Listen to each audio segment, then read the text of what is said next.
एक दिन भगवान बुद्ध श्रीवास्ती के एक गांव में भिक्षाटन के लिए पहुंचे। गांव में सन्नाटा पसरा हुआ था। बुद्ध ने कई घरों के दरवाजे खटखटाए, लेकिन कोई बाहर नहीं आया। तभी एक व्यक्ति जल्दी से बाहर आया, बुद्ध का हाथ पकड़ा और अपने घर ले जाकर बोला, भगवान, इस समय आप बाहर नहीं जा सकते।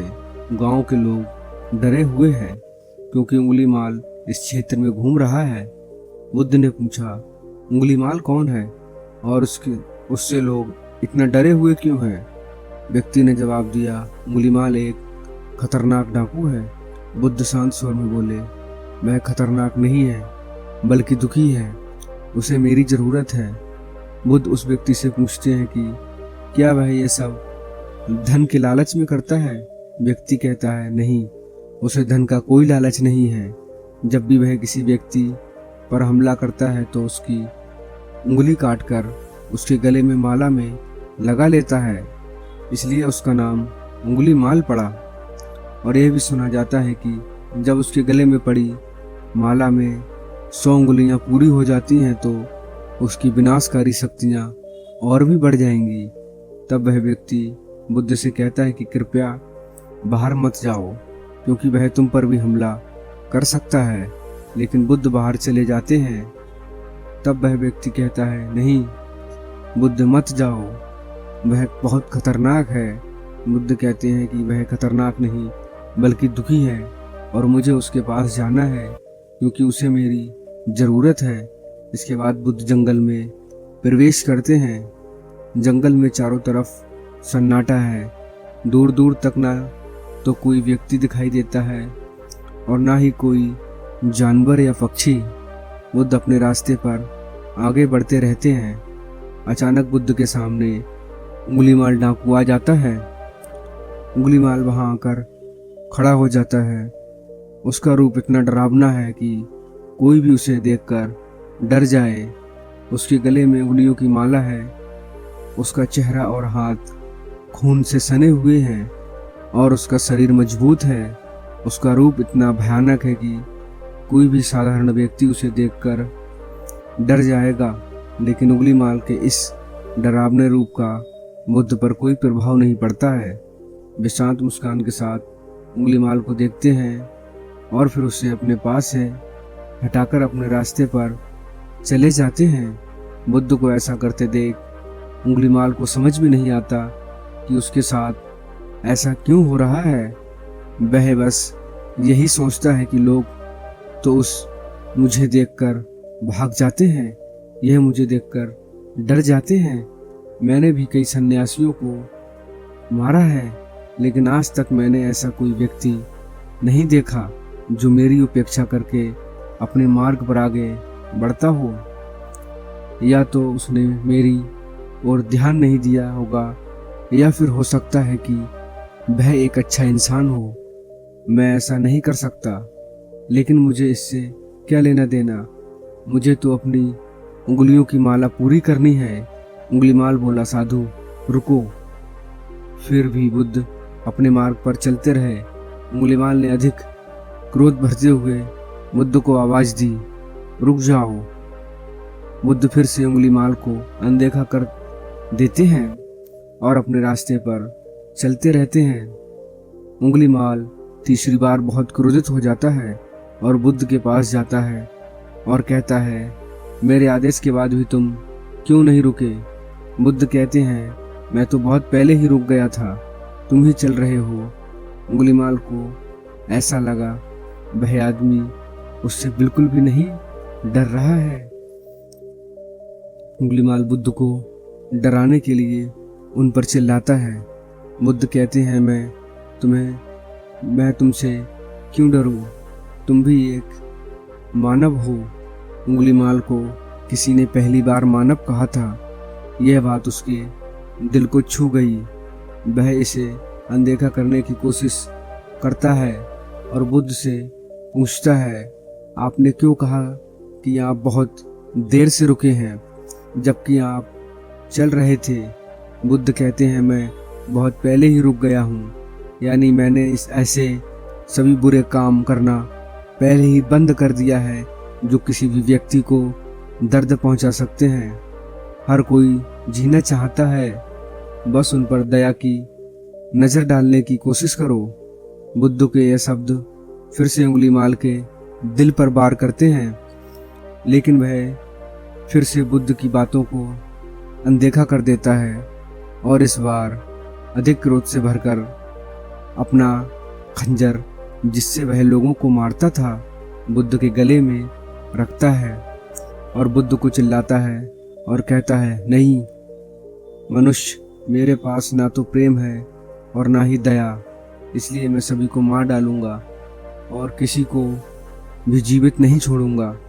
बुद्ध कहते हैं कि लोगों ने तुम्हें बहुत दुख दिया है।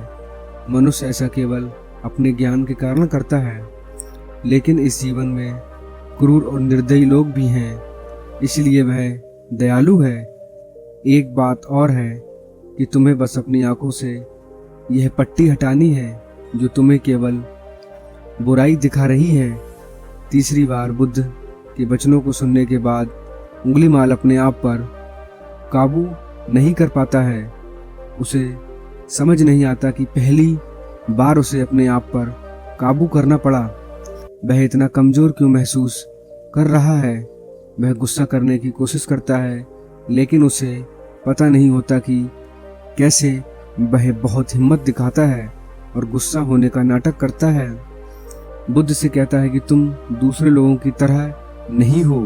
बुद्ध कहते हैं, मैं हर दूसरे व्यक्ति की तरह ही हूँ, मैं बस जागा हुआ हूँ और मैं ये साबित कर रहा हूँ कि हर व्यक्ति में अच्छा इंसान बनने की क्षमता होती है।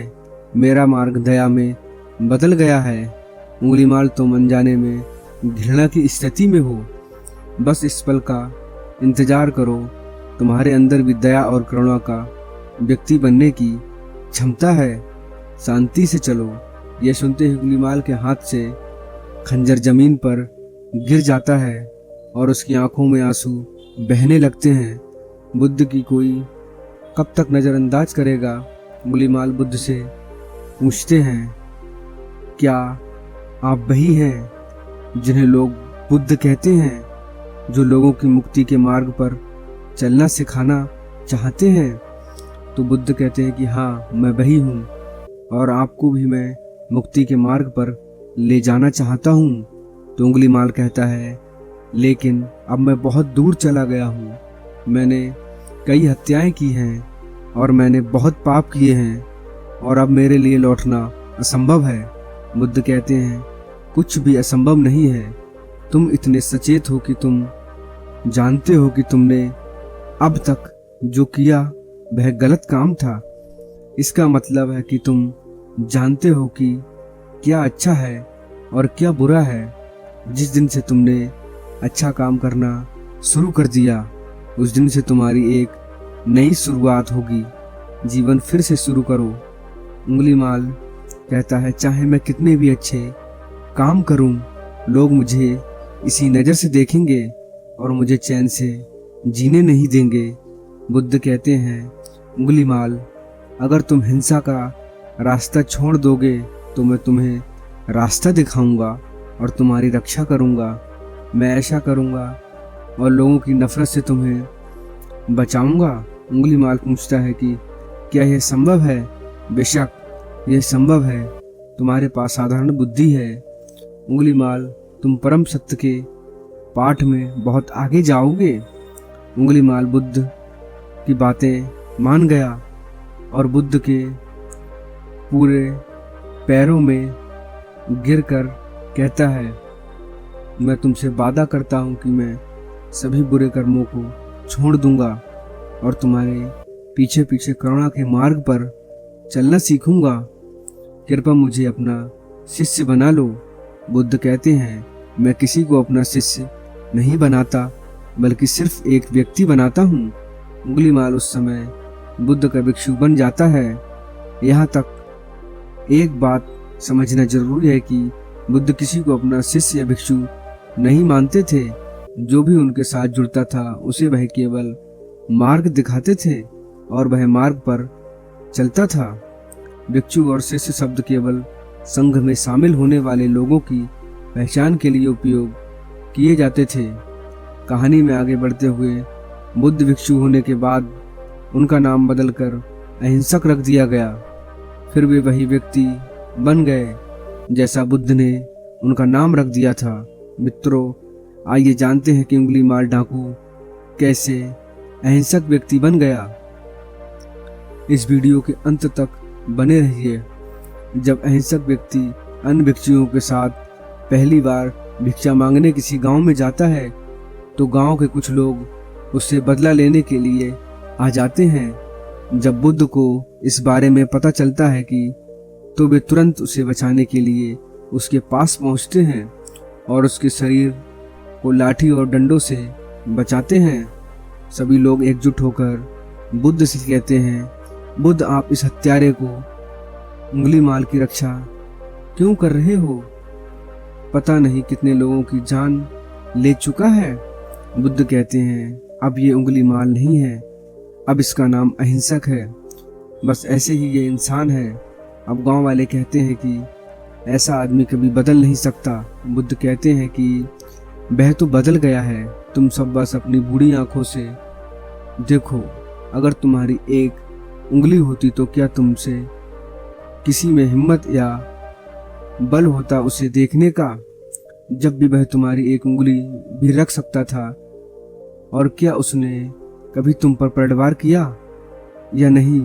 क्या तुम्हें बदलाव नहीं दिखा? आज उसने अपना खून बहाया और अपने सभी समूह को खतरे में डाला। तुम लोगों से इतना पिटने के बाद भी उसकी आंखों में तुम्हारे लिए कोई गुस्सा नहीं है। तुम बदलाव नहीं देख पा रहे हो, लेकिन तुम कब बदलोगे? इसी बीच गांव वालों में से एक महिला कहती है, मैंने खुद ये बदलाव देखा है। महिला गांव वालों से कहती है, तुम में से ऐसा कौन है जो दूसरों के दुख से दुखी होता है? अगर वह दूसरों का दुख सहन नहीं कर सकता तो उसे हर तरह की मदद करनी चाहिए। ऐसा करो, और यही इस भिक्षु ने किया है। 2 दिन पहले एक व्यापारी अपनी पत्नी को ले जा रहा था और उसकी पत्नी सारे दर्द से व्याकुल थी। तभी मैं पास से ही गुजर रही थी तो मैं भी उसके पास गई। महिला का दर्द बढ़ना तय था क्योंकि वह जंगल था। तभी एक चूहा आया और मुझसे पूछा कि क्या हुआ बहन? मैंने उससे कहा कि महिला प्रसव पीड़ा में थी और हम इस घने जंगल में कुछ नहीं कर पा रहे थे। यह पीड़ा की कहानी कब तक चलती रहेगी? क्या यह और इसके बच्चे का जीवन नहीं बचेगा? तब इस भिक्षु ने मुझसे कहा कि ऐसा नहीं होगा, मैं अभी अपने गुरु के पास जाऊंगा, वे अवश्य ही कोई रास्ता दिखाएंगे। तो यह बात सुनकर बुद्ध ने कहा, दौड़ो और उससे कहो, बहन, जिस दिन से मैं पैदा हुआ हूँ मैंने जानबूझकर किसी भी जीव को पीड़ा नहीं पहुंचाई। मेरे अच्छे कर्म तुम्हारी सुरक्षा कवच बने और तुम्हारी बच्चे की रक्षा करें। अहिंसक ने मुझसे कहा, लेकिन यह सच होना चाहिए। बुद्ध, सत्य तो यह है कि मैंने आज तक अनेक जीवों को कष्ट पहुंचाया है। यदि मैं ऐसा कहूंगा तो वे माता पिता उससे कहेंगे, प्राण त्याग देंगे।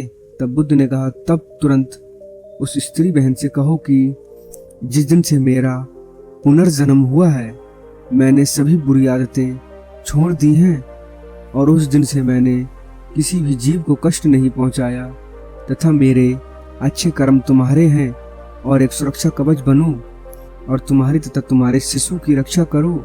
तब अहिंसक ने बुद्ध से पूछा कि क्या उसके अच्छे कर्मों से उसे संतान प्राप्त होगी? बुद्ध ने कहा कि निसंदेह ये तुम्हारी अपनी कमाई है, या तो तुम इसे संतान मानकर अपने पास रखो या किसी और पर खर्च करो।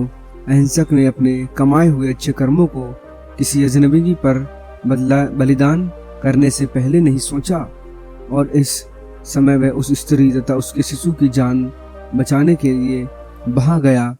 स्त्री कहती है कि हाँ, यह बिच्छू वहां दौड़ता हुआ आया। वह तीव्र पीड़ा से जूझ रही थी। उसने अपने दोनों हाथ जोड़े और आंखों पर पट्टी बांध ली।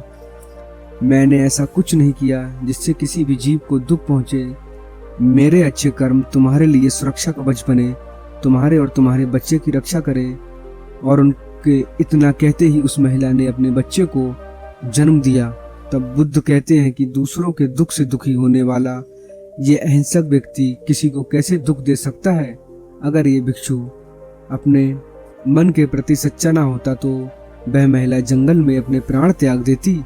फिर ऐसा करने के बाद उसने बुद्ध से कहा कि उसे मन का युद्ध लड़ने दो, तब तक लड़ने दो जब तक उसकी मन की गुस्सा शांत ना हो जाए। तब तक बुद्ध अहिंसक लोगों से कहते हैं कि उन्हें अपने कर्मों और पुण्य को संग्रहित करना चाहिए। हाँ, आज तुमने अपने अहिंसक होने का नाम सिद्ध कर दिया। बुद्ध और उनकी पत्नी की यह बात सुनकर सभी गांव वाले कहते हैं कि आप सही कह रहे हैं, हम भी उसे देखने की गलती कर बैठे। दोस्तों, इस कहानी से हमें यह सीख मिलती है कि लोग सोचते हैं कि उन्होंने बहुत सारे गलत काम किए हैं, अब उन गलत कामों को सुधारने का कोई विकल्प नहीं है।